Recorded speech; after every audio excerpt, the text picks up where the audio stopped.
दोस्तों big boss OTT के live feed में घर के अंदर इस समय यदि आप मनीषा रानी की बातों को सुनेंगे तो आप भी अपनी हंसी पे कंट्रोल नहीं कर पाएंगे। ऐसा इसलिए क्योंकि दोस्तों घर के अंदर इस समय दारू के मुद्दे पर चर्चा हो रही है। जी हां दोस्तों, शराब के बारे में घर वाले बातचीत कर रहे हैं और घर वाले बता रहे हैं कि किस किस ने कौन कौन से दारू पीकर कांड किए हैं।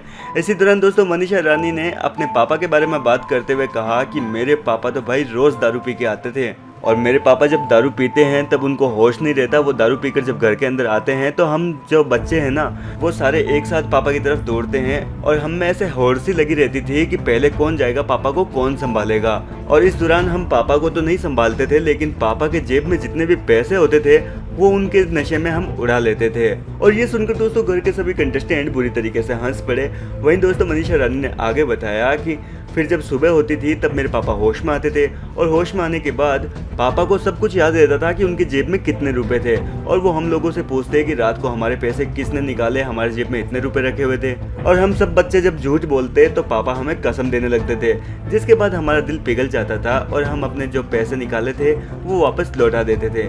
लेकिन फिर हम पापा को यूं कहते कि रात को जब आप आए थे तब हमने आपको संभाला था और हमने आपको आराम से अपने बेड पर लेटा के आए थे, इसलिए हमें 100-200 रुपए तो दो इसके। और फिर हमें पापा 100-200 रुपए दे भी देते थे।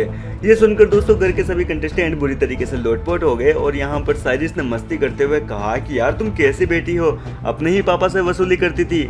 जिसके ऊपर मनीषा ने अपने अंदाज में कहा कि क्यों ना ले भाई, हमने उनकी सेवा जो की है। और ये सुनकर भी घर वाले पूरी तरीके से हंस पड़े। कुल मिलाकर दोस्तों घर के अंदर काफ़ी ज़्यादा मस्तियाँ चल रही है। फिलहाल दोस्तों मनीषा रानी की बातें आपको कैसी लगी है हमें कमेंट करके ज़रूर बताएं।